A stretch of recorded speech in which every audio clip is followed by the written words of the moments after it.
Holy shit. Like it's 4 French mocha, 2 46, 3 French cuvee, 2 American pure, and 1 French spice. And man, this bottle has been insanely good.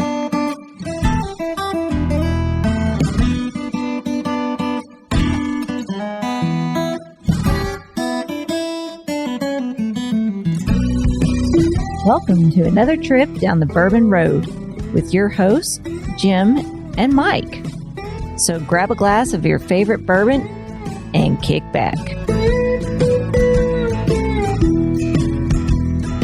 Hello, everybody. I'm Jim Shannon. And I'm Mike Hyatt. And this is the Bourbon Road. And today, Mike, we are joined once again by some great roadies. Yeah, we got our moderators on. We got Adam Boothby from Chattanooga, Tennessee. We got Drew Allen from Memphis, Tennessee. Man, that's Tennessee people. And then we got a South Carolina boy on here, Jason Waller from the Low Country state there. Fellas, welcome to the show. Jason, we just had another South Carolina bourbon on. I saw that. Well, it's really listen to it today. Really a Shelbyville whiskey. Yeah. Oh, come on. Let them own it, man. Let them own it. Yeah. It was still a really good whiskey. And they contract distilled it, so they were calling all the shots. Yeah. It's an easy way for Jason to get over to Hilton Head and get some Kentucky whiskey, though. Yeah. Yes, sir. So, guys, what we're going to do tonight, since it is really hunting season, and I'm not talking about deer hunting season, I'm talking about bourbon hunting season, right? We're in the thick of it right now. And we were going to talk about what big bottles you have bagged so far this season. I've been pretty lucky, so I'm pretty excited about it. But I know a couple of you have gotten some good bottles. So I figured we'd talk about bourbon hunting season and some changes this year in bourbon hunting season, if there have been any, and what's kind of going on with bourbon hunting season. Ooh, this could be a fun topic, Big Chief and Jim. Oh, yeah. So first, before we get to all that, let's start off a little bit about what everybody's drinking. What do you say, Mike? Let's do it. Jason, let's start with you. Little Wild Turkey 101 to start the night. Wise choice. I have to say a wise choice. Drew? I'm drinking all the cookies bourbon, which is the newest edition of the R&D department at Old Dominick Distillery here in Memphis. Drew, you were making me hungry every time you started talking about oatmeal cookies. Is there something really with bourbon going into oatmeal cookies, or is it the other way around? Oh, it's like all the baking spices and then cookies, and makes you just super hungry. Adam, what do you have in your glass? I'm sipping on the new Foregate, the Bluegrass Trilogy 2 for their new trilogy release. How is that? It's fantastic. I've become a little obsessed with the Foregate releases, so that's both good and bad. Mike, what's in your glass? Well, Weedy King in Kentucky, I got to have a little CYPB in my glass. It is bourbon. This is a bourbon hunting show. So I figured, hey, why not try to get one of the ones that everybody's going to be hunting, right? Or standing in line, whatever you're going to do, whatever you call it. What about you, Jim? What you sipping on? I'm drinking a little bit of the 2021 release of the Restoration Rye out of Castle and Key. Now, they started doing some single barrels over there. And they're supposed to be pretty dang good. Yeah. Has anybody got to taste any of those? I haven't, but it was the single barrel rye, right? It was. Yep. And it's a weekly release. Well, that's something a little bit different that they're doing a weekly release. Well, let's get into this. So have any of the three of you, have you picked up any bottles this bourbon hunting season? Have you got a phone call? Have you got a text? Have you stood in line for a bottle? Drew, you might need to go first on this one. I got a Mickers 10, which is the first time I've gotten anything like that. It may not be on everyone's hunting list. It's definitely allocated. And then a Four Roses single barrel strength, the OESB.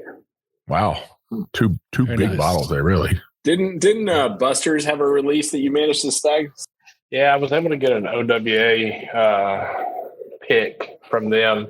They had 3 total. I was only able to get 1, but they dropped the first Stag Junior store pick here in Memphis, as well as the first or second Weller foolproof of the season. I think that both of those qualifies as bourbon hunting. Didn't snag the other 2, just got the OWA, but I'll be hunting for the other 2 for sure. What about you, Jason? You picked up anything?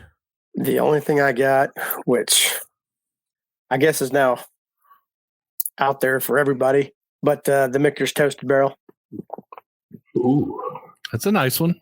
Yeah, I actually got it at I guess the previous release price when they first pushed it out. At least my liquor store rep told me, my liquor store guy, he said when they first pushed it out, they pushed it out at the price that it was the last time they released it, and they realized they made a mistake and had to bump up the price the next time I went in. So it went from I paid $79 and it went up to about $115 almost. Wow. In a span of a week. Now, Mike, I know you put that out on the table when we were in Frankfurt. Yeah, pretty much a bottle kill. We drank it on a show. I'd cracked it down in Tennessee, and we killed it within like 3 weeks. The whole entire bottle, and it was a popular bottle. Everybody's like, "Can we have a taste of that?" And I was like, "That's what whiskey's for, right there. It is for sharing." And I'm always glad to get a bottle like that. I even forgot about that. I got that bottle. Dang, Jim, I'd forgotten all about it. It was out of my memory. I guess it really wasn't that memorable. Adam, what did you snag so far this year? Ooh, this year I haven't snagged anything since spring, believe it or not. We've been completely dry here recently on the hunting season releases or allocated bottles as you might see them. So yeah, we haven't had a whole lot. Now I'm hoping for next weekend. I have high hopes for next weekend at least maybe a birthday bourbon. So we'll see. So nothing nice since grab. spring, but spring, I couldn't complain about spring, right? I walked out of that store with a William LaRue Weller for $200. So I can't complain a whole lot. I really can't. That was a good grab. Yes. Yeah, there's nothing wrong with that, right? So there is a spring for new listeners out there listening. There is a spring hunting season that kind of coincides with the real spring hunting season, turkey season.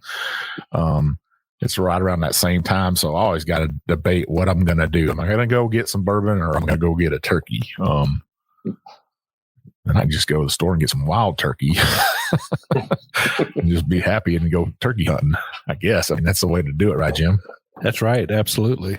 So Jim, have you gotten anything? It seems like I would know, but sometimes. Yeah, I think I'd probably let you know if I did.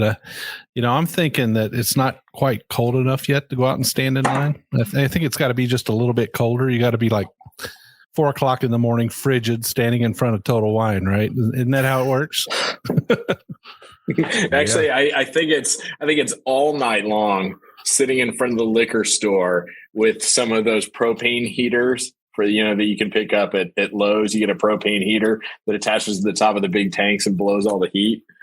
And then you survive all night in the cold. Thermos full of coffee with some bourbon cream in it helps. Lots and lots of bourbon cream, right?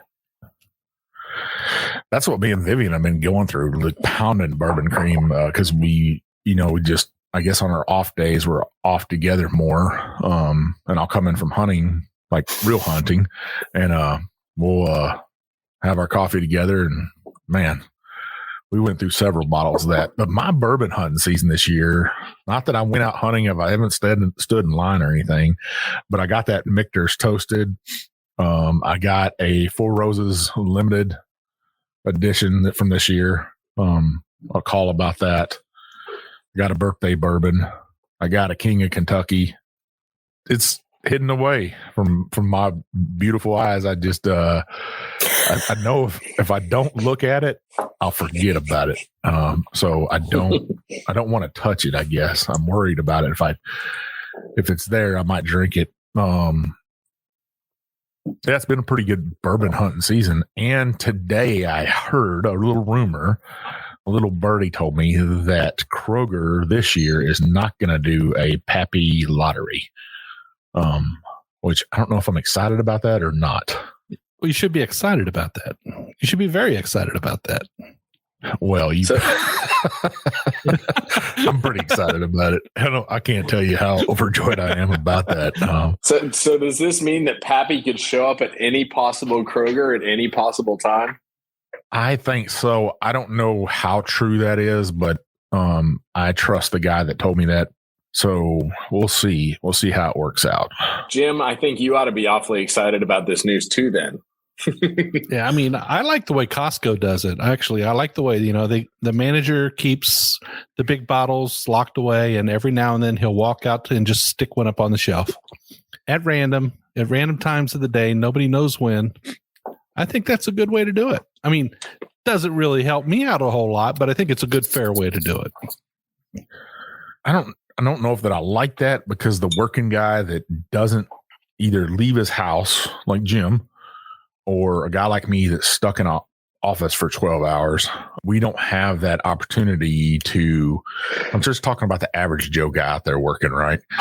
That doesn't afford those people that opportunity to get a bottle. But because as soon as they stick it out on the shelf at Costco, you can look on pages and pages and pages of people posting that. They're like, hey, there's 3 bottles left. There's 2 bottles left.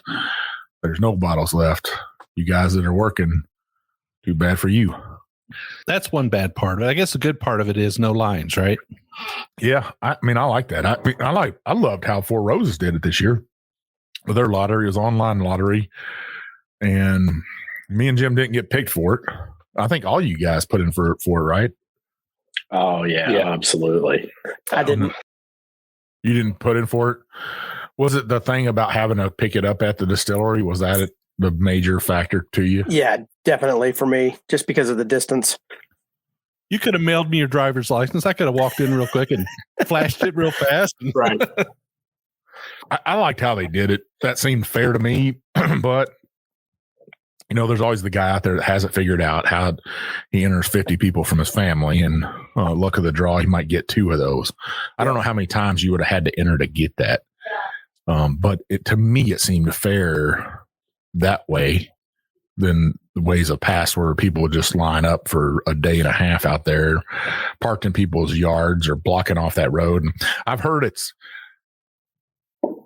from people that were out there in line that it's not blocking that road, but imagine living on that road, that single road that goes in there, how it is all those people lined up overnight and stuff. Just from our conversation so far, you can see opinions really vary on how these releases or these picks ought to go, because there are people who prefer the lines, right? They've got every opportunity in the world to go stand in line for a day and a half or 2 days, and they're willing to do it. It doesn't bother them, and they know it guarantees them a bottle. So some people like that guarantee. Other people don't want to stand in the lines. They try to establish relationships with the shops.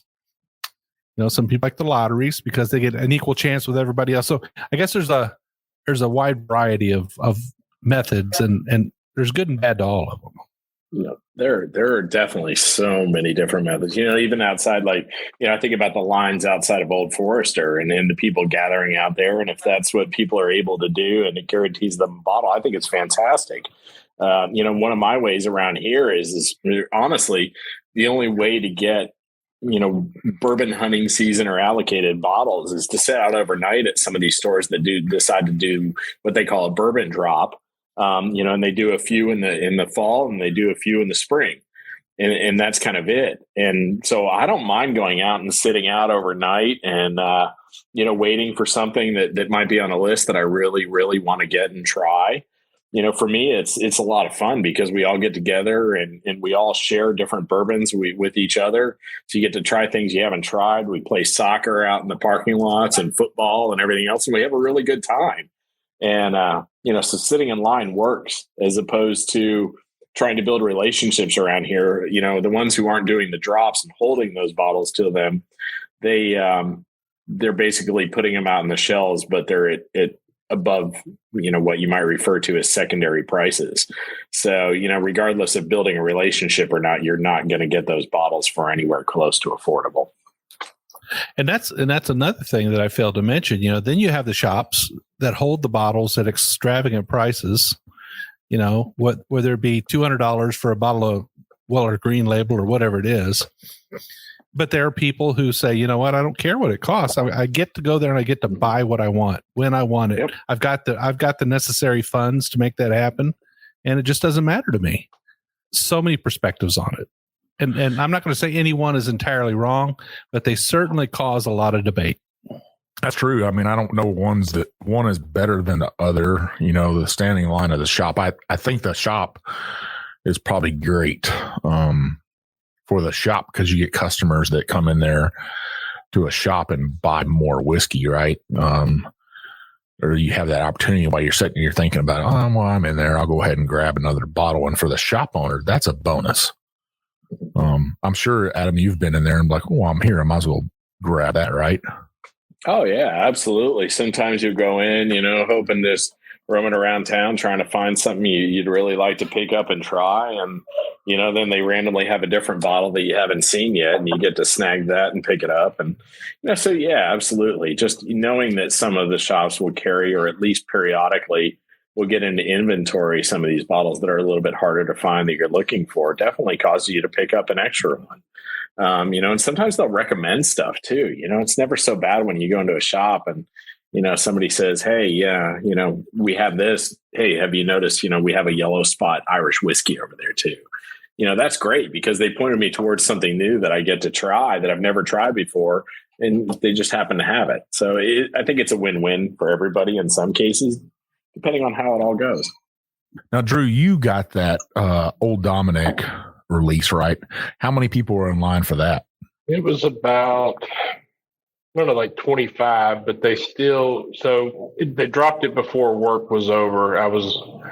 Work's not listening, I hope. I was able to sneak away from work an hour early and get down there, but it was gone, I'd say within 24 hours, and you had to pick it up at the distillery.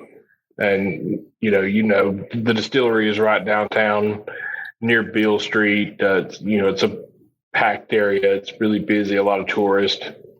I mean, it's not the easiest to get to, so you got to make that effort to go down there. Well, they call that the chicken district, right? You got Old Dominic, and then you got Gus's world famous fried chicken across the street. And you know, if you're in Memphis, Tennessee, that's something you need to try. Is their spicy chicken? It's a different take on spicy chicken, right? You know, it's not your saucy chicken. It's a straight up breading that just really warms you up inside, kind of like a bottle of bourbon. It's like a fancy Popeyes chicken is what it is. That's what I would compare it to. Mm-hmm. Except I don't know if they got biscuits there. No, they use sliced white bread, not toasted. No butter, no nothing. Just sliced white bread. Y'all are making me hungry. I'm going to have to go to a maple biscuit after this. Talking about maple biscuits and putting syrup just on a biscuit, right? We got a new sponsor out there. It's Seldom Seen Farms. Our good friends up there, Kevin Holly. He is right now is maple season for him. The maple is coming out of the tree right now. That maple, what would you call that? That's the sap, right? The sap is coming out of the tree. He's got 2,000 buckets up there getting it sap right now, and then he's going to cook it down. So Seldom Seen Farms out there. If you're looking for some barrel-aged maple syrup for your pancakes or for your biscuit there, Adam, give them a try. Yeah, I have to say, Mike, that, you know, maple syrup isn't just for breakfast anymore, right? I mean, you can cook with it, right? You can put it on your smoked meats. You can make your old fashioned with it. Well, one of the things I like to do, because it is deer hunting season, we're talking about hunting, right? I'm fixing to make some breakfast sausage. I got to grind it up. And what I'm going to do is pour some of that barrel-aged maple syrup in my sausage. That will have me some maple sausage for breakfast with a little bourbon kick. You guys know what I need to try with that is a maple latte. So Sarah's always in love when I make her a maple latte. Some of that would be marvelous in it. Well, that would be good. I mean, I just think the idea, they're taking this farm fresh maple syrup and they're putting it in barrels and they're allowing them the bourbon sweetness and the maple sweetness to come together and sort of extract flavors from each other. What a great idea. What a great thing for us, right? Because so many things we can use it for. I'm an old-fashioned nut, and I used to always use Demerara sugar and make my own syrup for my old-fashions, but I tell you what, anymore, there's nothing like maple syrup in the old-fashioned. Well, some people might not know that there are several different companies out there, but for my money, the one that has that best bourbon flavor is Seldom Seen Farms. I'm a fat guy, so I like maple syrup, and especially if you got a little bourbon in there. But it has to have that kick. It's almost like bourbon cream. I want that bourbon taste with. I just don't want all cream. I want some bourbon with it, right? So with maple, I want a little bit of that bourbon with it, and that's the one that has the best flavor to it so far to me. Yeah, so if you get a chance, check them out. You can find their products at seldomseenmaple.com. And you can pick up some for the holidays. You can use it to cook at Thanksgiving, to serve to your friends at Christmas, make some old fashions, invite Jim over for some old fashions. That'd be good. Old fashions and breakfast sausage on a biscuit. Yeah, baby. Adam, your rest of your hair is falling out right now as we talk, man. It is. I don't know whether to drink old fashions or eat biscuits and gravy. Well, Jason, have you gotten anything this year besides that bottle? I did get the batch 1 release of the Mickers for all service members.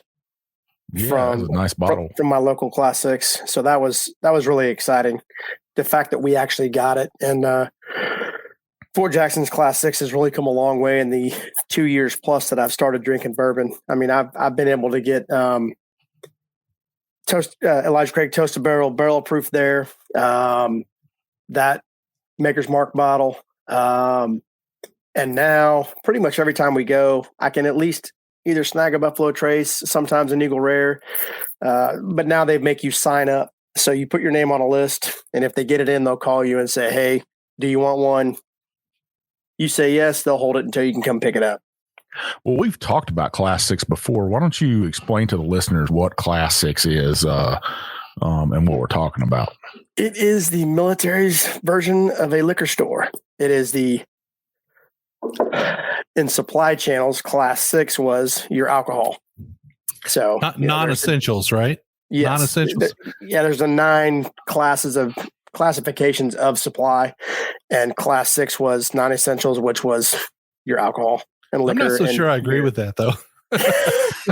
So, yeah. It's definitely essential.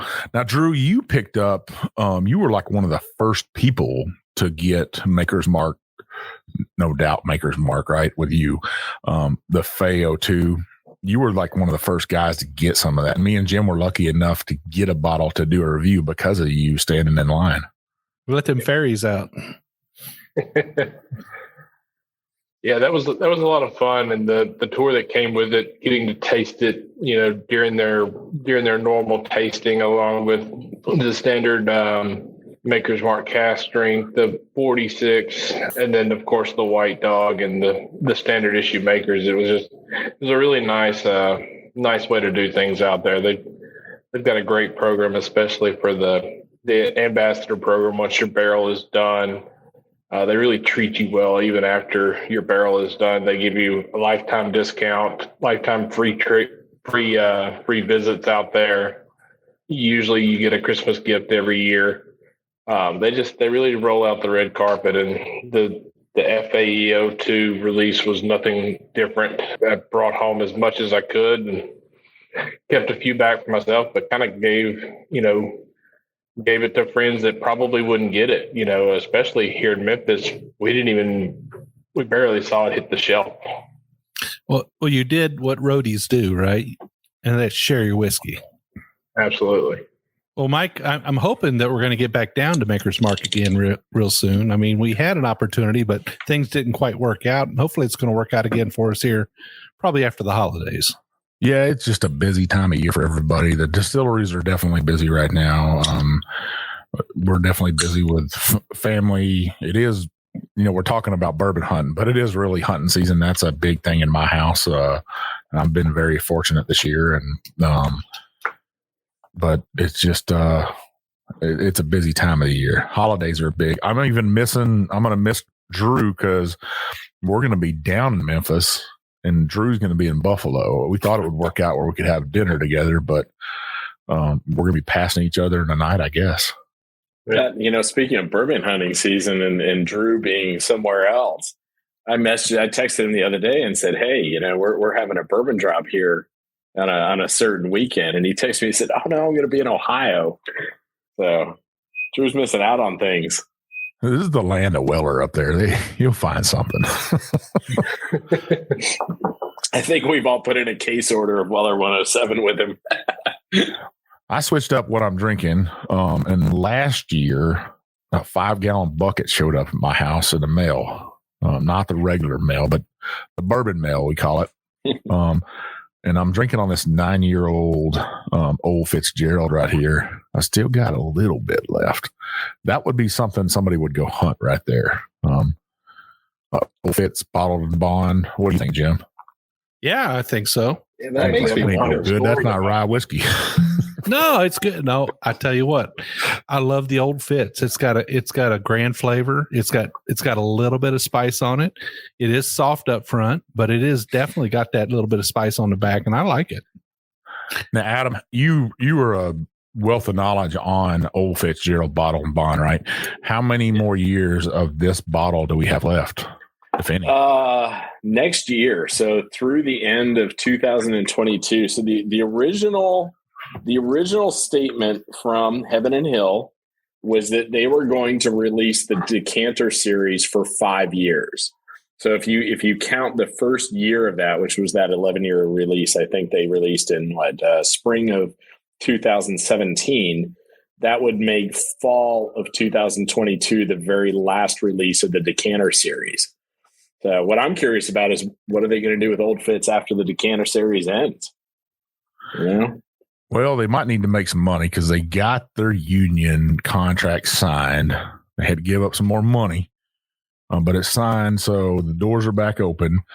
They're back in business. So I would imagine, I'm hoping it'll still keep going. It would only make sense, right? Well, I'm certainly hoping that they put out some variations in age in the Old Fitzgerald. People love to hunt those. They love to drink them.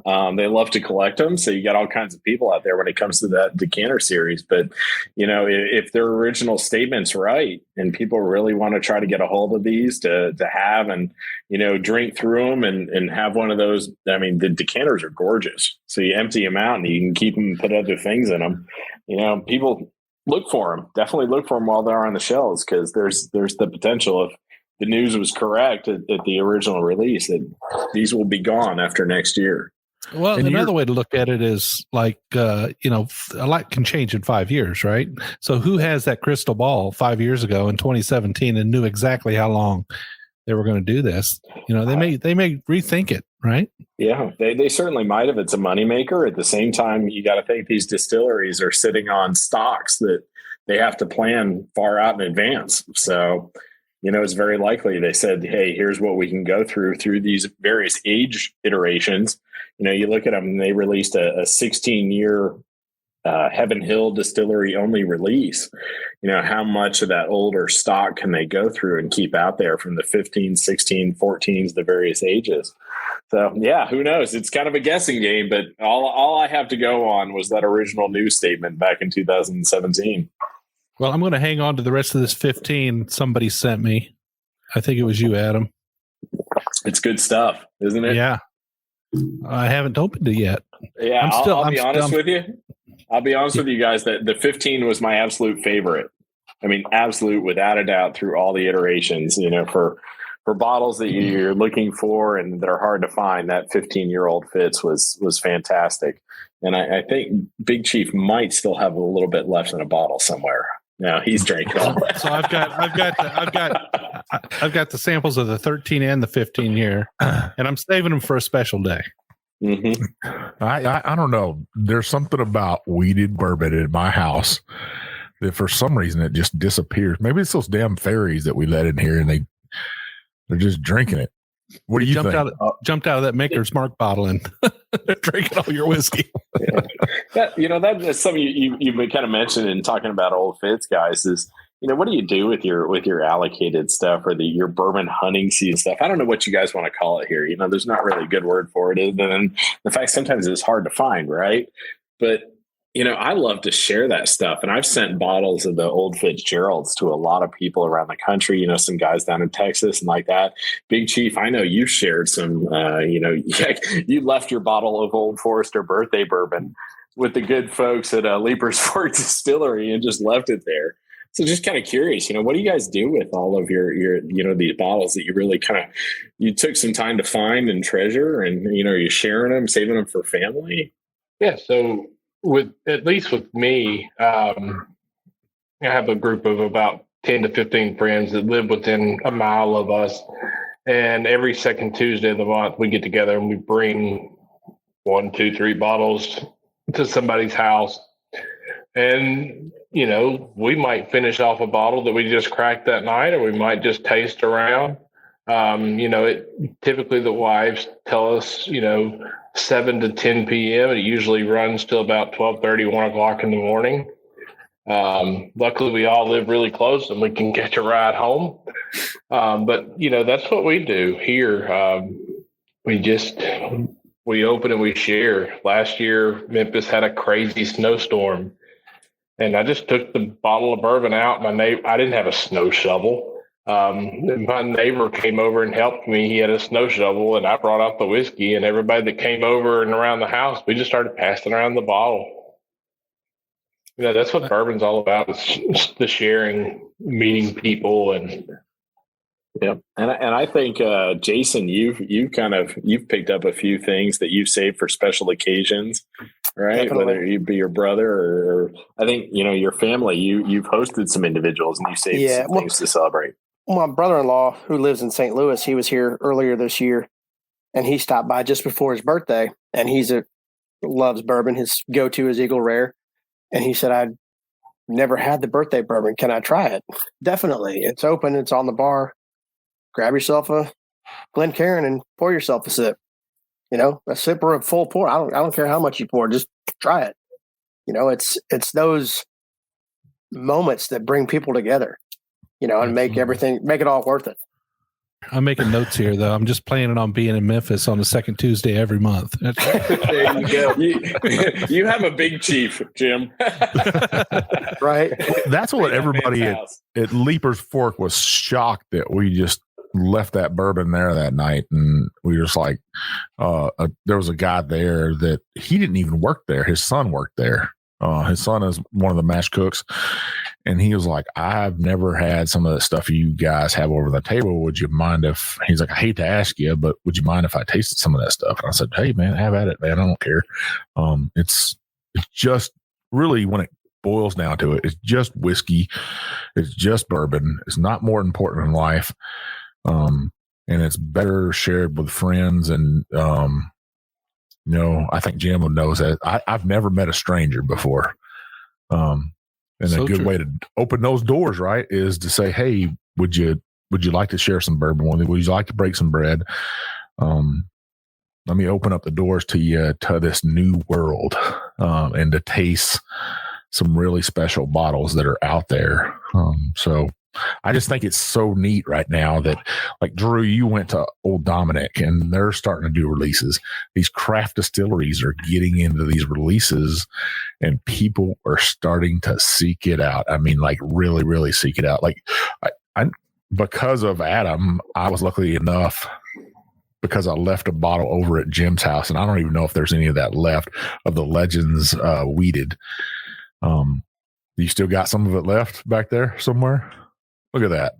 That's a rather low bottle. Not only did I keep it, but I knew exactly where it was. Yeah.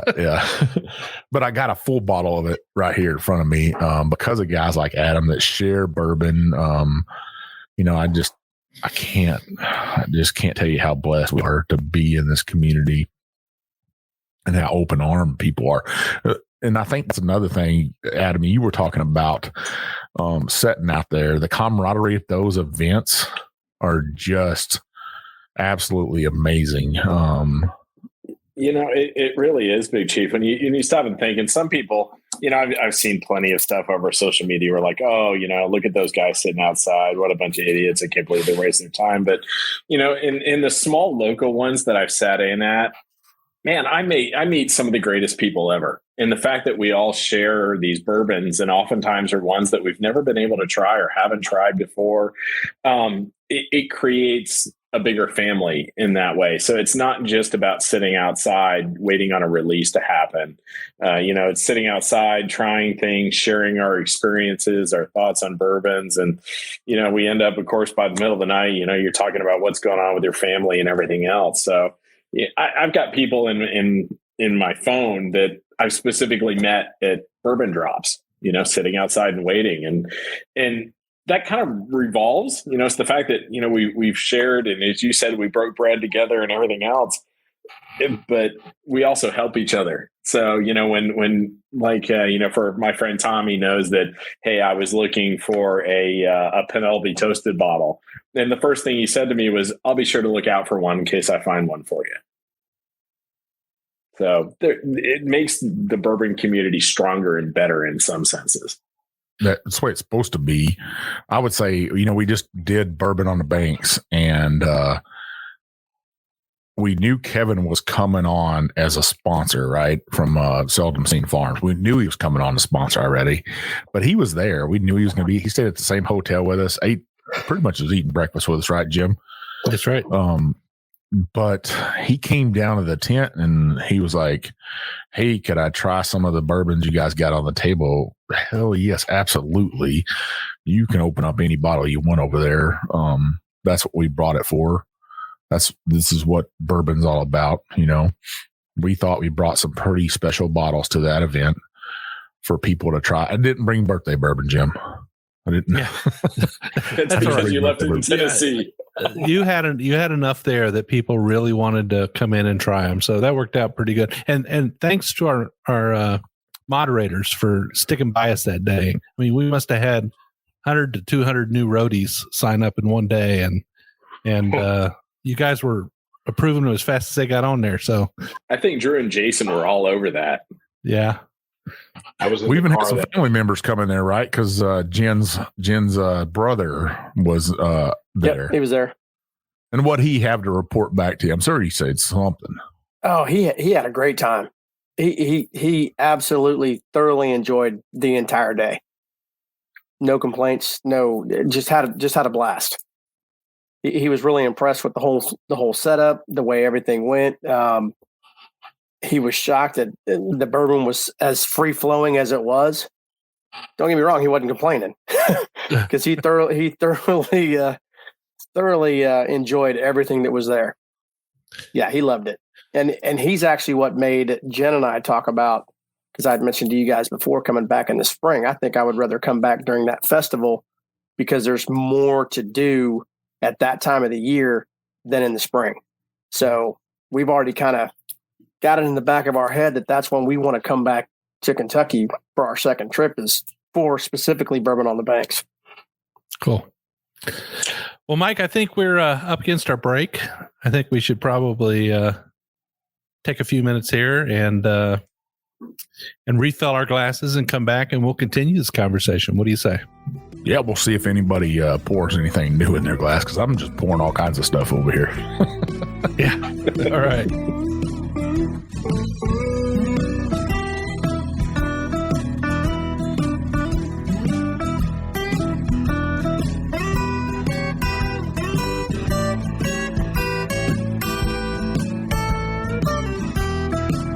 All right, listeners, well, we are back.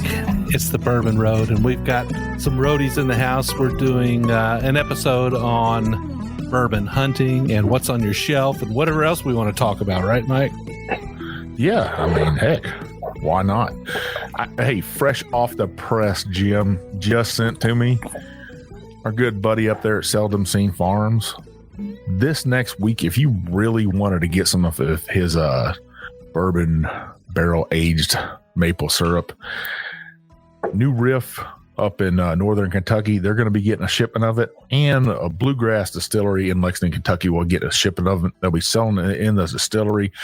Go up there and pick up a bottle if you wouldn't mind. Pour it on your pancakes. Pour it in your old fashions. Be like Big Chief and make some breakfast sausages with it. Do whatever you want to do with it, but go out there and buy a bottle of it. We'd appreciate it. Well, I had this good buddy. It's my birthday, October, Jim. You know how I roll in October, right? It's a festival, right? We try to do a festival, and Adam was super gracious to me. I got all kinds of great birthday gifts from Roadies across the country. I was quite shocked. Roadies, I really do appreciate it. I appreciate the love. Listeners out there sent me birthday wishes, but Adam outdid himself. I don't know if he's trying to. He just the true bourbon angel he is, really. But he sent me a bottle of Penelope Rose Cask Finish. Straight bourbon whiskey finished in a rose wine cask. This is actually a 4-grain, and Jim, you know how much I love 4-grain bourbons too. This is a 94 proofer. I haven't tried this yet. I just cracked it tonight. I'm excited. Oh, wow. Yeah. Mike, I remember that somebody at Leaper's Fork had posted a bottle of that. Forrest Gump of Leaper's Fork, the Forrest Gump of bourbon. Matt had put up a fact that he is sipping on that rosé cask that Penelope did, and I managed to run across the bottle. So I'm glad you finally get a chance to pop that open. It's got a beautiful nose. It's got that 4-grain nose. Something's going on there. That sticky sweetness that me and Jim are always talking about that 4 grains usually have. So, Drew, I see a Penelope bottle in the screen. What are you sipping on tonight? This is the Penelope Barrel Strength Toasted, 117 proof. This is the black label. Man, if you ever had a hankering for some s'mores and some bourbon, that's all this is. It's like a really crispy marshmallow, chocolatey, graham cracker, the whole thing. Like that's the epitome of this bottle. Oh, I think that's a new T-shirt we're going to come out with right there. That is a Southern word if I've ever heard one right there, hankering. So what about you, Jason? Drinking? Jason? I've got the Ironroot Harbinger 115 proof. Very nice. What about you, Jim? I am sipping on a little George T. Stagg in sad remembrance of the fact that there's not going to be any this year. I know. How about that? The fact that there will be no 2021 George T. Stagg for people to hunt. Talk about bourbon season kill, right? Could there be a Bourbon Heist #2 coming out? That's the best conspiracy theory I've heard yet. Yeah, we heard it here first. That's why they don't have any, because it all got stolen. Yeah, they don't want to confirm it. There's so much news coming out of there about no George T. Stagg. Stagg Jr. will lose the junior after this next release. Nope. And I can't remember. I think there was another no release. Pappy 13 Rye.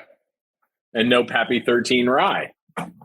Right? So suddenly bourbon season and what people are going to be looking for has shrunk. Well, is that a bad thing, really? Does anybody really want to drink that fire water? I mean, because that's what that George T. Stagg is. I think the last time we talked to you, Chief, is you called George T. Stagg gasoline. Yeah, it's. I remember that conversation. Every time I try to drink some, I'm like, "Ooh, man, that's a big boy whiskey right there." If I've ever had any. There's a release every now and then that just is magical. So, and Jim, which one are you drinking? I don't know what year it is. Probably 2018, maybe. Oh, see, and that's 2017, 2018. Yep, and that's where I would disagree with Big Chief on the firewater gasoline comment, because the 2018, which was I can't even read the proof. Put the bottle closer to your face. 67.25. I'm blind, even with my glasses. That's the 2018, and it's fantastic. Yeah. But I could agree with him if I was drinking the 2019. Yeah, it tastes kind of like gasoline. So this must be the 2017 because this is 64.6, 129.2 proof. Yep. You know, the funny thing is I can drink Stag Junior and I like Stag Junior, but the George T. Stag, I don't know. And watch Buffalo Trace will be coming out and saying, you know, they were both the same. We just been double labeling it, just to let everybody know. For people out there like Big Chief that said he don't like one, but he likes the other. They're the same thing, guys. I don't know, but it definitely takes it changes the dynamic as some of the people are hunting, right? Or the whole point of the episode is hunting this year. It changes possibly what they're looking for. Well, is there anything that people or you guys are hunting for right now that you're like, as I watch that Bland's being poured into a is that Bland's? That is Rock Hill Farms. Rock Hill Farms. I just saw the neck on it there. Rock Hill Farms. Look at both of you guys. I decided to go with one, something that's hunted during this season, Rock Hill Farms, and two, one of Drew's favorite bourbons ever. Yes. Well, let's talk about one of Drew's favorite bourbons ever and my quest to have everything from Buffalo Trace, right? Or especially all the smaller bottles or the squat bottles, as I like to call them. Drew, actually, that was this year. You got me. What'd you get me for my birthday? You brought it up here. Yep. I got you the Hancock's Presidential Reserve. For the low price of $43.99 with about an inch of dust sitting on top of it. The dust costed you extra. Yep.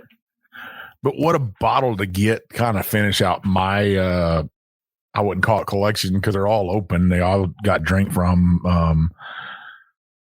That was kind of my hunting thing, is to get those and have them on my shelf, and for people to come in my house and say, "Man, Chief, you got all these bottles, but they're all open. Can I have some?"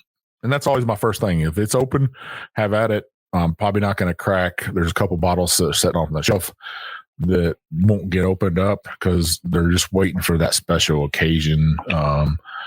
And I've said it time and time again. I'm grateful for that. I did learn something new about bourbon, though, Jim. I got another bottle of Henry McKenna 10-year today. They had it at Kroger just on the shelf. But my daughter-in-law asked me if I could get a bottle of Henry McKenna with a pour date on it. And I said, yeah, I probably could get that for our granddaughter that's coming in February. And her name is going to be McKenna because of that bourbon bottle. Wow. Very cool. Because they were looking at the bottle and they were like, man, her beautiful name, McKenna, would be a beautiful girl's name. But they wanted a pour date on her birthday. And I said, I do know some people, and I don't know if I can get it done, but I will try my hardest to do it. But I learned today that is no such thing. They don't put that on the bottle. They only put the barrel date. They put the barrel numbers, right? Yeah. So the date is barreled, not the date that it was bottled or dumped date.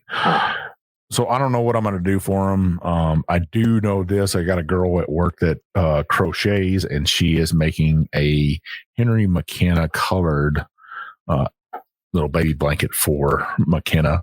Nice. Her name is going to be McKenna Rose, and we're very excited about her entering this world and joining our bourbon family. So that's what I learned today as I was buying some Henry McKenna for my boy. Yeah. So while Jim's back there searching for some whiskey, I think he's grabbing some Henry McKenna. I want to take a moment to thank all the roadies out there and our listeners, all my friends across the nation. Woodrow, the whiskey dog, had a close call this past week. He pretty much ate up my bourbon money, I would call it. But he got really, really sick. We still don't know why, but he has, I'd call him fully recovered. He's over here groaning. He must know I'm talking about him, but I can't say thank you enough for giving prayers out there, well wishes for Woodrow. If you know me, you know how much that dog means to me and to Vivian. So we would say thank you. Jim knows, all you guys have been in my house. You know how much we love that dog and how much he means to this farm that we live on. So I really appreciate that. Yeah, Chief, we're glad to hear Woodrow's doing good, man. We know you and I think Vivian sat outside a good portion of the night, in fact, outside the animal hospital, right? Yeah, you work a 13-hour shift, and then Viv says, hey, you need to come to the emergency vet in Louisville. And I was like, okay. And then we get to the emergency vet, and Vivian actually stayed there. I'd been up since 3:30 in the morning, so I stayed there till midnight, got home, went to sleep. And Viv stayed there till 2 in the morning. And then I got up the next morning. He was even sicker. So Viv got up, rushed him to our normal vet, and it everything worked out. And they still really don't know what was wrong with him. We think he just got into something. He didn't get into any whiskey or anything, if anybody's wondering out there. But that's a scary moment in somebody's life, especially when you love your animals that much. And I know each person here has probably been down that road and stuff. But the whiskey family. You do live on a farm, and there's farm stuff out there. So, he could have gotten in just about anything, I would imagine, right? Yeah. I mean, you really don't know. You go through your mind of what he eat and what's he drink, and people that know us, and Jim will tell you this, that we only feed him dog food. He gets hog ears or pig ears. But our vet reassured us, the emergency vet said, hey, he's his dog, he eats that stuff. That's not affecting him. So, but he is good. He's back to being Woodrow. He's down here, part of the episode right now, groaning. Just wanted to be petted, really, is what he's wanting. But I can't thank everybody enough. The prayers that went into that, I truly think that's what helped Woodrow out. So I appreciate it. And now it's time for another pour. So what do you got there, Mike? Absolutely. This is something everybody searches for. This is a Elijah Craig barrel proof. This is straight from the barrel. This is the 135.2 proof. This is batch A119, meaning that it was the first batch in 2019. This was a pretty good bottle right here, actually. And I run across these quite often, especially in Louisiana. I'm shocked. They're just sitting all over the place. So those Elijah Craig barrel proofs, you can't beat them for the price. When you can find them, at their price, it's a fantastic pour almost every time. With the exception of one that I tasted that was pretty hot, but they're marvelous. You cannot beat them at all. Yeah, every time I see them, especially we're about to go to Shreveport, Louisiana, and they're all over the shelves there. I really like that they do have them on there. They're the regular price, so I'm not overpaying for it. If you're picking one of these up in Louisville at one of the stores in Louisville, this would go for about $150. I would say maybe $200. Yeah. So me seeing them for 79 to 90 is a good deal.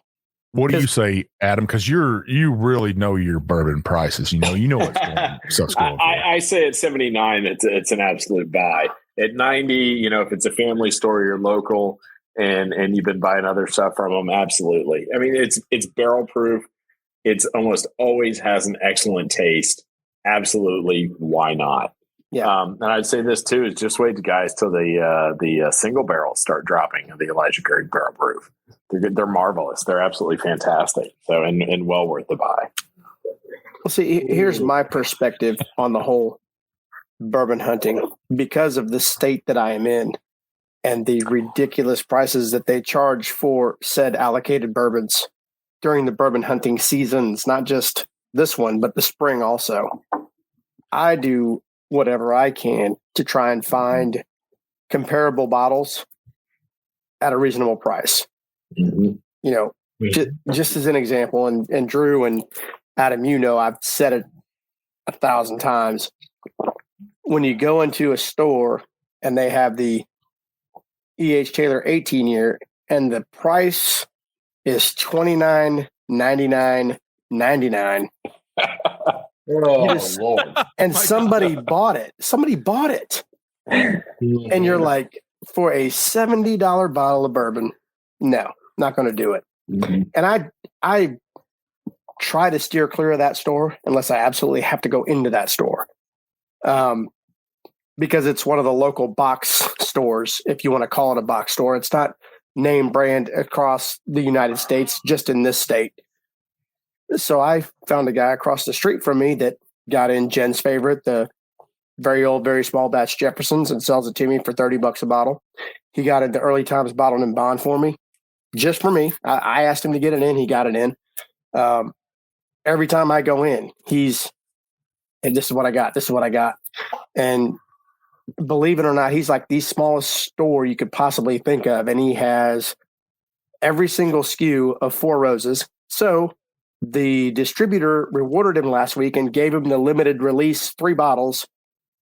And he said, you can have it $250. I said, a little too rich for me. But, you know, he sells, by and large, for this region, the PD of South Carolina, he sells more Four Roses in his little store than every other store. Yeah. So Jason, they rewarded him. I think it's great that you can find that for $79-$80 there all day long. It's a buy. And the fact that you're creating that relationship is great too, because you're getting other things you enjoy, whether it's allocated releases or not. You know, it's about you getting what you would like and what you're willing to pay for it and enjoying that bourbon. And that's absolutely fantastic. And I've missed a couple times. I guess last week he had a Parker's Heritage, and earlier this summer he got an Old Fitz. And I just missed it. It was all about timing. So I missed both of them. You're going to make me cry on that Parker's Heritage. Yeah. And to bounce off the Old Fitz, I have another story of when I was in Adams' neck of the woods. I was in the mountains with my wife. We went hiking, and I won't name the store because I want to keep that to myself. But up in the mountains, it's a little store. They had Blanton's for $149, and they had Old Fitz for $108. and I was like, "Hey, that's $108?" And he said, "Yep." I was like, "Okay, I'll take that." And I went and bought my wife a bottle of wine and a bottle of Tito's, you know. And I left, and I sent a picture to Adam immediately. I was like, "Hey, your city is providing for me this trip." You know, you always gotta love those stores that really don't know what they have on the shelves, right? But they overprice maybe Blanton's, but then you got Old Fitz sitting up there at that price. And you know, when I was down in Louisiana, I saw Crown Royal Peach down there, and I want to say that bottle went for $100 down there. Are you kidding? Oh, I was like, what the heck is going on? What's going on? Why is that so much? And the guy's like, we can't keep that on the shelf here. And I was like, really? I was like, at that price, you can keep it in a whole case. I mean, it does sell out here in South Carolina, like quick, like that. It's gone. Hey, I get it. Here, food never for more than $29. Yeah, ours is like $27.99. I need to go back to Kentucky, load my pickup up, and come back down here and just go to town and just sit on the side like watermelons and just sell it. and boiled peanuts. Yeah, boiled peanuts. Boiled peanuts and Crown Royal Peach. Crown Peach. As far as stores not realizing what they have, we had a store open up earlier this year, and he had Blanton's on the shelf for $200, but he had a Baby Saz for $31. So obviously I left the store with the Baby Saz for $31 because he didn't know what he had.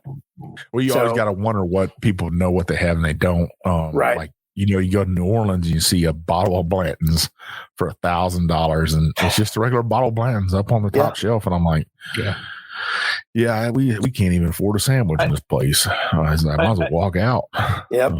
But, you know, you go to Shreveport and you see this Elijah Craig barrel proof setting on the floor with dust all over it at $65. I don't know all day. I said, man, I'm gonna grab every bottle they have right there and take it back to Kentucky. I'm gonna do all right with that, you know. Now, Mike called me one time. He's on the road. He'd already left the place. He'd already stopped at this place, seen what they had, and left. And he called me as he was already an hour down the road and said, "Hey, I just left a place that had the entire BTAC collection at $2.50 a bottle. What should I have done?" The answer is bought it all. I should have. And the guy offered to sell me all. Now, Drew, that's right down the road from your house. It is right down the road from your house in Memphis. I think I know go through there. I was like, what? And I guess it just didn't register because I was in a hurry and we're like kind of rushing around. So kind of story of my life, anyways. Here's what I'm curious about, guys. Jim, let's say each of you, we're out doing bourbon hunting, however you do it. What's something you're looking for this year? What are you curious about? What's piqued your interest for this quote bourbon hunting season? I'm a sad guy to ask because I get excited about some new craft distillery bottle I've never had. I get really friggin' excited about Casey Jones or something like that. But I guess I'm not really hunting any particular bottle. What would I like to add to my bar? I think I would like to add maybe a King of Kentucky. Maybe, let's see, Four Roses, small batch, limited edition. I'm not really after any of the Buffalo Trace stuff, even though it's great to get. I've got a few and I'm okay with what I have. So that's kind of me. That's where I am. I just get real excited about a new craft distillery, a new bottle that I haven't had before. Somebody else that's doing something great. We've been blown away lately by some craft products, and it just amazes me what they're able to do. And as these younger distilleries get more years behind them, some of their stuff is just turning into candy wonder. I mean, it's just so good. Big Chief, what about you? And we know you have a magical wizard hiding somewhere. But some stuff that I'm really looking for this year is I have still my unicorn this year would be William LaRue Weller. That would be my bottle that I really, really want. Obviously a Pappy bottle. I've never owned a bottle myself. So just have a bottle, and I will guarantee you this, listeners, if you don't think this is true, that bottle won't get resold. It will get opened, and I will pour it for other people. I'm like Jim, though.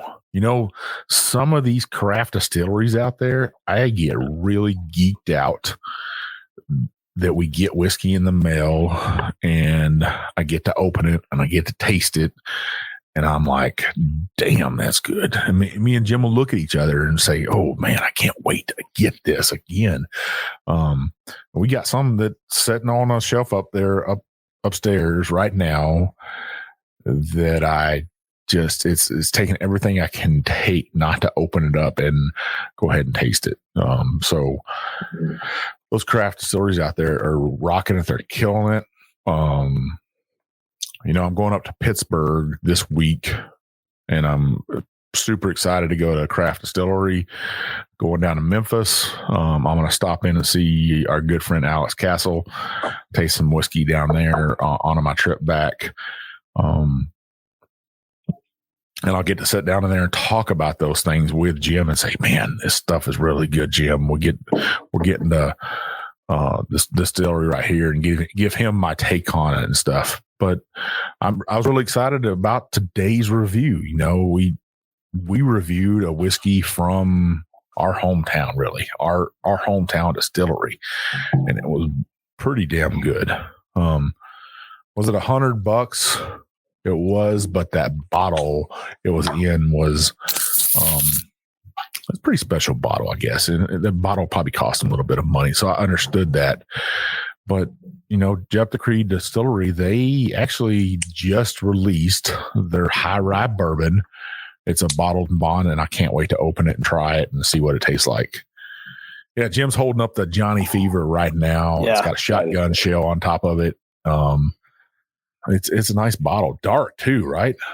Yeah, amazingly dark. Yeah. And that's from right down the road. I mean, I could actually probably, I could throw a rock over there, but the next road over from my road is Woodlawn, and they actually have their rick houses on the property over on Woodlawn and stuff. That's how far that whiskey is away from me. Like, yeah, you totally could. I've headed up to your house before and passed by Jump the Creed, and next thing I knew, I was heading down towards your exit. So Woodlawn's not even at Jump the Creed. Jump the Creed is on the interstate, but they have a bunch of rick houses. I think there's 10 there now.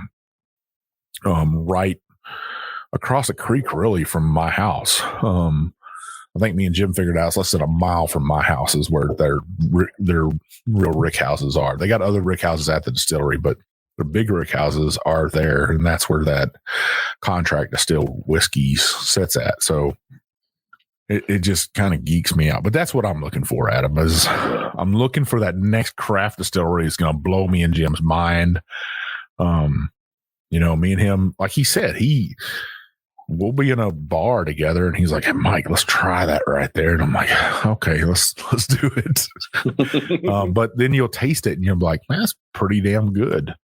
Yeah, that's really good whiskey." Yeah, you get something like Legends, or you get something like Broken Barrel, or it just blows you away. These guys are really killing it. So I bought the Broken Barrel off your guys' review. It's solid. Yeah, it is. It's really good. It's not expensive at all. Mm-hmm. Jason, I'm curious. I'm curious about you and Drew. Well, from my perspective, it's not so much the big allocations. It's when is South Carolina going to get more into the state? New Riff, I absolutely love New Riff. Every time I've had it, it's been fantastic. The Old Bardstown Infusion Series, I love that bottle that I got in Maryland.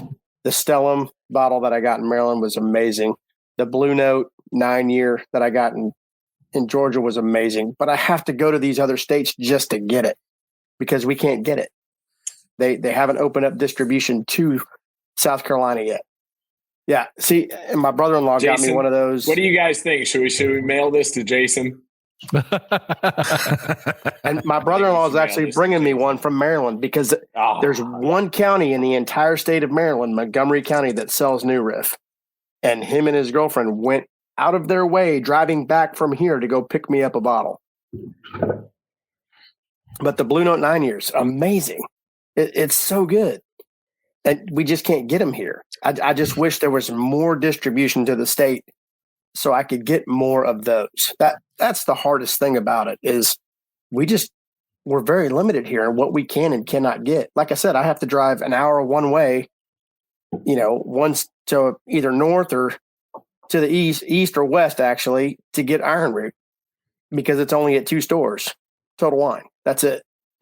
So it's very difficult to be going down this bourbon road in South Carolina just because of what we can and cannot get. Yeah. I love that perspective. Drew?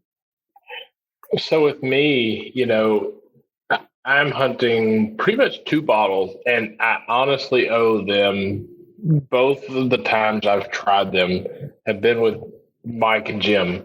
So the first time I ever met Mike and Jim, we met at Third Turn Brewing in Louisville for the Kentucky Derby after COVID in September.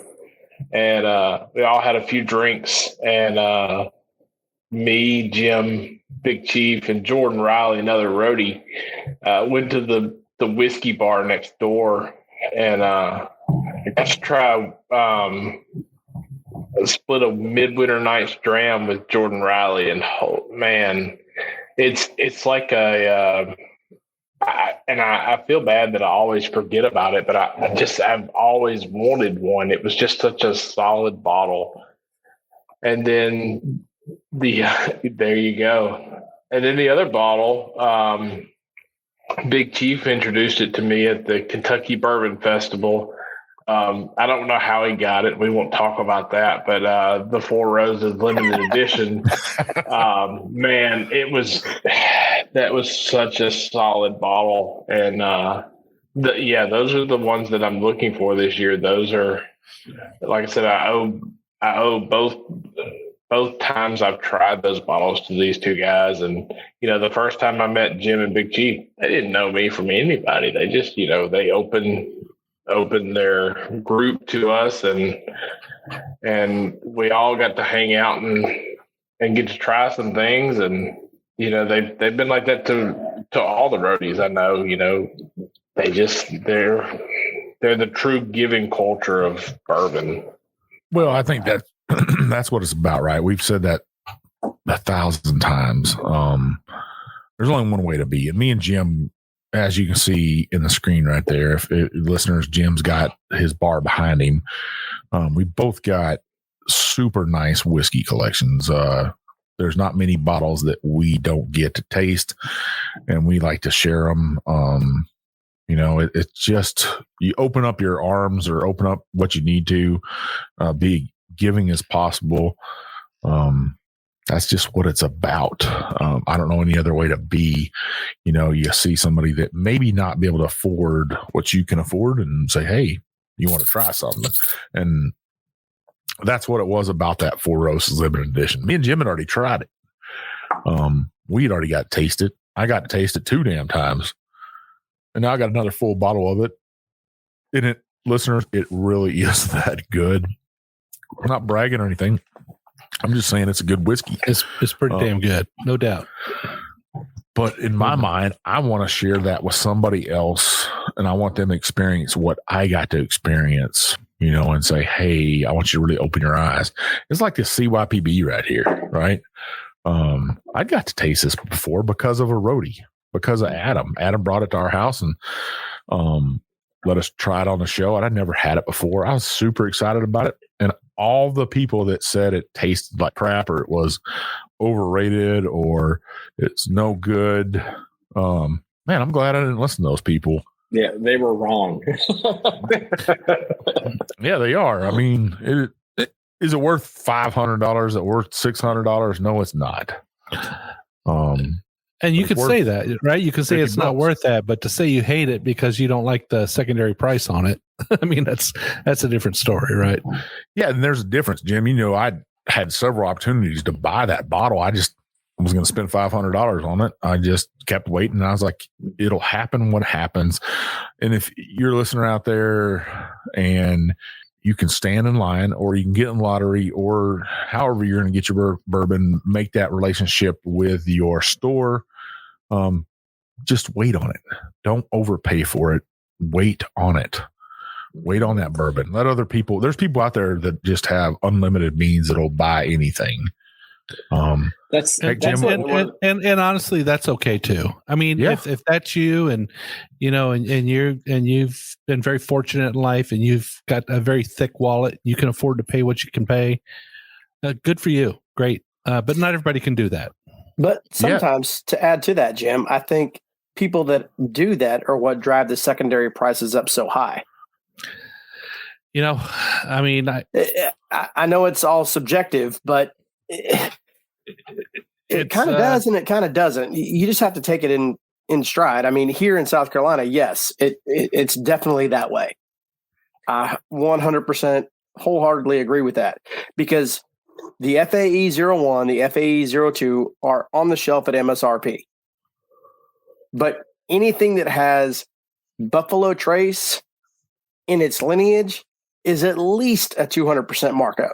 And that 02 is as good as anything else up on that shelf. Exactly. It is so delicious. But that's what I'm saying. In anything that has the Weller line in it or is made at Buffalo Trace, instantly in this state gets probably a 200% markup.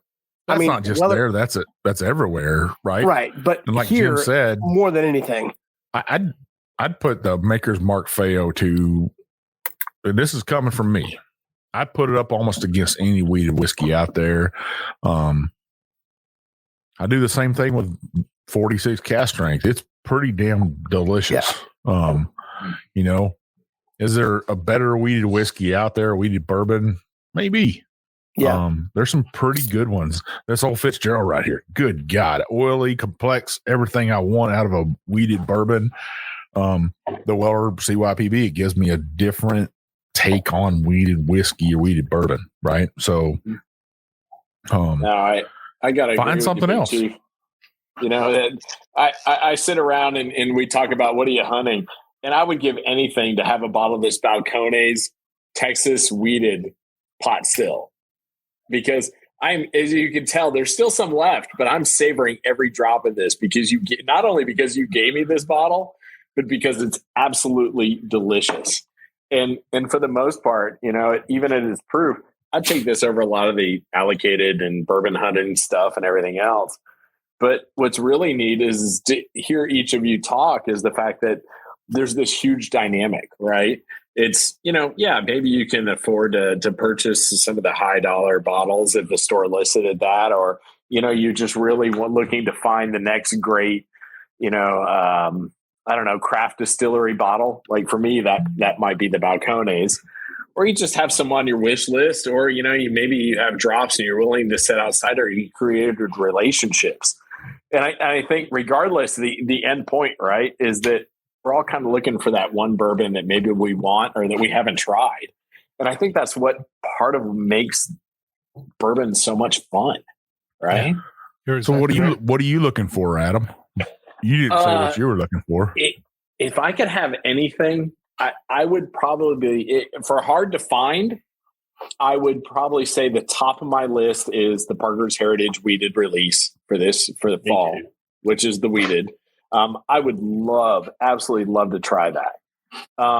Past that, you know, if I find something that I really enjoy that I can share with friends, or maybe even I find something that one of my friends hasn't had and can't find, that's even better.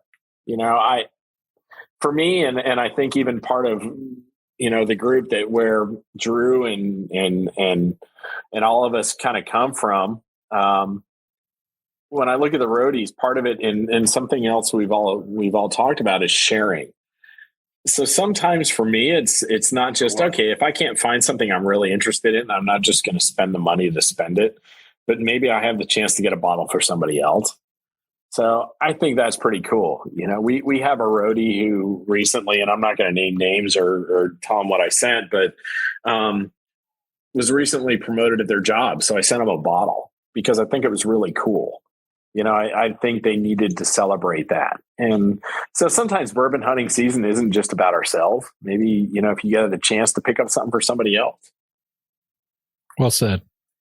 Exactly. And, you know, to bounce off what you just said, you know, last year when I was lucky enough, it was to find the Rock Hill Farms. It was because of another roadie, you know, that helps the Bourbon Road out, Jeremy Hallman in Nashville. Told me where a bottle was at a good price. I get there, and I've had a long-time friend who's a roadie as well, Kelly McGinnis. He's a whitewater rafting guide at Ocoee. And we've been friends for a long time, and I knew his one unicorn was Elmer T. Lee. You could buy one of each bottle, and there was two bottles there. One was Rock Hill Farms, one was Elmer T. Lee. And I could have taken it for myself because I'd never had it. But, you know, that was one of those things. I called him. I said, hey, this is the price. Do you want it? And he was like, oh, my God, absolutely. And, you know, to be able to give that to somebody else, not even just to help yourself, but to help others, you know, that's the culture. That's the culture that we all strive for. Well, guys, it has been an awesome evening with you. I want to thank each one of you for coming on with us tonight, talking about the bourbon hunting season. We wish all the listeners out there the greatest luck of trying to get your bottle and stuff. Wouldn't you agree, Jim? Absolutely. So this has been a great show. It's allowed me to hear the perspective of different people, you know, what they think about the bourbon hunting season, how everybody takes kind of their own take on it. You know, when everybody was listing their bottles, I was kind of surprised that, you know, it wasn't Pappy, right? It was other things as well. And that's pretty cool. I love the idea of sharing whiskey. I love the idea of exploring craft distilleries. I think that, There's so much out there now. The options are so much bigger than they were 3 or 4 years ago. As these younger distilleries start to blossom and their stocks begin to age further and further, what we're able to get is just amazing. And it's great to get it, and it's great to share it, particularly if you're regional. Jason, you're down in South Carolina. You've got some great things down there that other people can't get. Share it. It's good stuff. Most definitely will. Well, guys, let's give you each a chance. You're all on Instagram. Adam, where can we find you at on Instagram? Plain and simple, AD Boothby on Instagram, and just Adam Boothby on Facebook. So nothing big and fancy there. Drew? Yeah, I'm Drew Allen 19 on Instagram, and just Drew Allen on Facebook. Pretty simple. And the old mean drill sergeant Jason from South Carolina, where we're going to find you at, man? DVJ74 on Instagram, and Jason Waller on Facebook. Well, listeners, give these guys a follow on Instagram. Give them a shout out when you can. They do great things for our podcast, great things from our bourbon group. Jim, where can you find us on social media? Well, you can find us on all the social medias. You can find us on Twitter, Facebook, Instagram, TikTok, YouTube. You're not going to find us on Discord. Not going to find us on Twitch. But the rest of them, we're there. The thing we talked about the most in here about our social media is the Bourbon Roadies. You want to become a member, you got to do 3 things. Are you 21? Do you like bourbon? Hell yes. Everybody loves some damn bourbon. And do you agree to play nice? Because we don't tolerate any rudeness, meaning we celebrate life. We celebrate promotions. We celebrate births. We do all that. Your retirement. Come in and join our group. We don't do a couple things in there. We don't talk about politics. We don't talk about religion. And we don't talk about social issues. That's kind of that old grandpa at the bar rule, but we just don't do it. So come in there, join our group. We're almost 2,500 strong right now. Going every day. Great group of people. These 3 guys, they're roadies. They're the moderators. They'll make sure we don't have no rudeness in there. Ain't that right, guys? Yes, sir. Absolutely. When folks want to talk about the bourbon they enjoy, by God, talk about the bourbon you enjoy. There's no reason for people to put that down or anything else. All right. Well, we do 2 shows a week. We do a long episode, not quite as long as this one, but we do a long episode every week where we kind of do a deep dive on a subject. We'll have a guest on, or some guests, or we'll have a couple of bottles, and we'll explore for an hour or so. We'll get you to work and get you back. We also do a short episode every week where we review one expression, where we take one bottle off the shelf and we tell you what we think about it and whether or not we think you ought to put it on your shelf. We'd love to have you listen to both shows every week. Mike, how can they be sure that they're not going to miss one of those shows? So you want to scroll on up that app right there. You hit that plus sign, that check sign, that subscribe sign, whatever you got to do on that app. You're on Spotify, Apple, iTunes, Amazon. If you listen to Alexa, whatever you got to do, tell Alexa, subscribe to the Bourbon Road. We want to make sure you hear those 2 shows. Then we want you to scroll on down that app, and we want you to go ahead and leave us a 5-star review. You know what happens if you don't? The big bad booty daddy of bourbon's going to come over to your house. I'm going to bring a whole shit ton of allocated bourbon with me, and we're going to drink it all night long. I'm going to bring these 4 guys with me. They're going to be laughing like they're laughing right now. So give us that 5-star review. That opens those doors for us. That gets those distilleries to send us that whiskey to review. That gets my nice deep voice going. It gets me happy. Keeps that big bad booty daddy of bourbon inside. So help us out. All right, Barry White. So